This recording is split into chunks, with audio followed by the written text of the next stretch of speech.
ಕರಾವಳಿ ಮತ್ತು ಮಲೆನಾಡಿನಲ್ಲಿ ಸುರಿದಾರುವಂತಹ ಮಳೆ ಜನರ ಪ್ರಾಣ ಹಿಂಡ್ತಾ ಇದೆ. ಅದರಲ್ಲೂ ಕಾರವಾರ ಮತ್ತು ಉಡುಪಿಯಲ್ಲಿ ಮಳೆಯ ಅಬ್ಬರ ಜೋರಾಗಿದೆ. ಮಹಾಮಳೆಯ ಹೊಡೆತಕ್ಕೆ ಇವರಿಗೂ 3 ಪ್ರಾಣ ಬಿಟ್ಟಿದ್ದಾರೆ. ಈ ಸುದ್ದಿಗಳನ್ನು ನೋಡೋಣ ರಣಮಳೆ ನ್ಯೂಸ್ ಟಾಪ್ 9 ನಲ್ಲಿ. ಉತ್ತರ ಕನ್ನಡ ಜಿಲ್ಲೆಯಲ್ಲಿ ವರುಣದೇವ ಅಬ್ಬರಿಸಿ ಬೊಬ್ಬೆರೆದಿದ್ದಾನೆ. ಸಿದ್ದಾಪುರ ತಾಲೂಕಿನಲ್ಲಿ 167 ಮಿಲಿಮೀಟರ್ ಮಳೆಯಾಗಿದೆ. ಪರಿಣಾಮ ಜಿಲ್ಲೆಯ ನದಿಗಳೆಲ್ಲ ಭೋರ್ಗರಿತಾ ಇವೆ.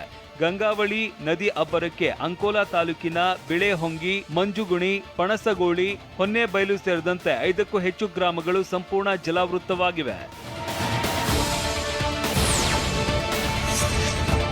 ಉತ್ತರ ಕನ್ನಡ ಜಿಲ್ಲೆಯಲ್ಲಿ ಈವರೆಗೆ 6 ಕಾಳಜಿ ಕೇಂದ್ರ ಓಪನ್ ಮಾಡಲಾಗಿದೆ ಅಂತ ಉತ್ತರ ಕನ್ನಡ ಜಿಲ್ಲಾಧಿಕಾರಿ ಗಂಗೂಬಾಯಿ ಮಾನಕರ ಹೇಳಿದ್ದಾರೆ. ಹೊನ್ನಾವರದಲ್ಲಿ 4, ಅಂಕೋಲಾ, ಕುಮಾಟಾದಲ್ಲಿ ತಲಾ 1ರಲ್ಲಿ ಜಿಲ್ಲಾಡಳಿತದಿಂದ ಊಟ, ವಸತಿ, ಬಟ್ಟೆ ವ್ಯವಸ್ಥೆ ಮಾಡಿದ್ದೇವೆ. 1 ತಿಂಗಳಿನಿಂದ ಸುರಿದ ಮಳೆಗೆ ಸಾಕಷ್ಟು ಹಾನಿಯಾಗಿದೆ.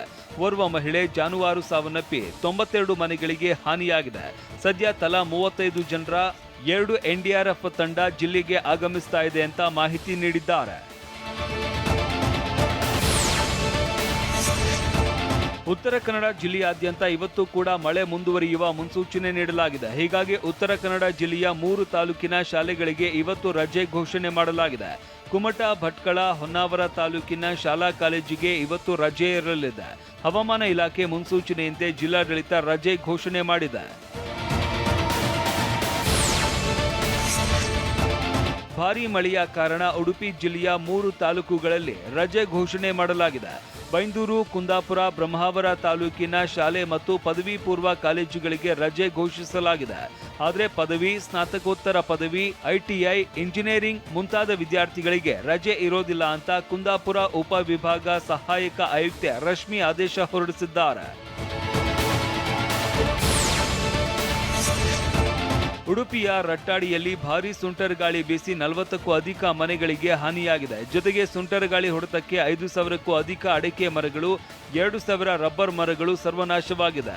ಘಟನಾ ಸ್ಥಳಕ್ಕೆ ಕುಂದಾಪುರ AC ರಶ್ಮಿ, ತಹಶೀಲ್ದಾರ್ ಶೋಭಾ ಲಕ್ಷ್ಮಿ, PDO ಭೇಟಿ ನೀಡಿ ಪರಿಶೀಲನೆ ನಡೆಸಿದ್ದು ಅಧಿಕಾರಿಗಳ ಮುಂದೆ ಪರಿಹಾರ ನೀಡುವಂತೆ ನಿವಾಸಿಗಳು ಆಗ್ರಹಿಸಿದ್ರು. ಶಿವಮೊಗ್ಗ ಜಿಲ್ಲೆಯ ಆಗುಂಬೆ ಸುತ್ತಮುತ್ತ ಭಾರೀ ಮಳೆಯಾಗ್ತಾ ಇದ್ದು ಮಳೆಗೆ ಯಕ್ಷಗಾನ ಕಲಾವಿದನ ಮನೆ ಕುಸಿದು ಬಿದ್ದಿದೆ. ತೀರ್ಥಹಳ್ಳಿ ತಾಲೂಕಿನ ಹೊನ್ನೆತಾಳು ಗ್ರಾಮದಲ್ಲಿ ಘಟನೆ ನಡೆದಿದ್ದು ನಂದನ್ ಶೆಟ್ಟಿ ಎನ್ನುವವರಿಗೆ ಸೇರಿದ ಮನೆ ಕುಸಿದು ಬಿದ್ದಿದೆ. ಮನೆ ಕುಸಿತಾ ಇದ್ದಂತೆ ಕುಟುಂಬದವರು ಹೊರಗೆ ಬಂದಿದ್ದಕ್ಕೆ ಪ್ರಾಣಾಪಾಯದಿಂದ ಪಾರಾಗಿದ್ದಾರೆ. ಗ್ರಾಮ ಪಂಚಾಯತಿ ಹಾಗೂ ಕಂದಾಯ ಅಧಿಕಾರಿಗಳು ಭೇಟಿ ನೀಡಿ ಪರಿಶೀಲನೆ ಮಾಡಿದ್ದಾರೆ.